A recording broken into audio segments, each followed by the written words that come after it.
তুই আর্মিকে নিয়ে যেটা বলেছিস সেটা কিন্তু ঠিক ঠিক করিসনি, কারণ তোর মাকে তো লাগায়নি। দেশে ভালোবাসা চোদের। সরকারি চাকরি যারা করে ভাই 60,000 2 লাখ যারা মাইনা নেয় তারা 6 টাকারও কাজ করে না। আমি একদম ওপেন বলছি।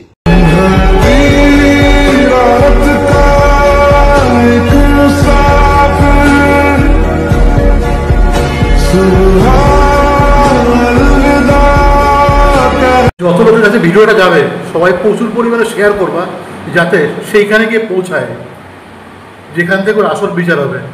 প্লিজ। শহীদ কমল বিশ্বাস দত্তপুলিয়ার ছেলে আমাদের এখানে, সে শহীদ হয়েছে, দেশের জন্য জীবন দিয়েছে। আর খানকির ছেলে বিশ্বজিৎ আর বউ, এদের রাস্তায় রাস্তায় ফেলে ছাগল কুকুরদের চোদানোর দরকার। খানকির বাচ্চারা, তোদের জন্য দেশের সালে এত কিছু ঘটনা ঘটে, তোদের মতন কুলাঙ্গার দেশে আছে বলে তোদের রাস্তায় ফেলে মারার দরকার, পিটিয়ে পিটিয়ে। তোদের যেন কোর্ট বিচারে ভাসিয়ে দেয়, তোদের ভাসিয়া উচিত।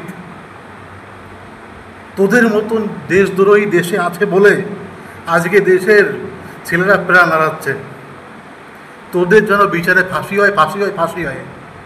আর যদিও কোর্ট তোকে মাফ করে দেয় না, সাধারণ পাবলিক এই দেশ তোকে মাফ করবে না। শালার পাকিস্তানের জারুর সন্তান, তুই একবার বেরো জেল থেকে, এই সাধারণ জনগণ তোকে মাফ করবে না কোনোদিন।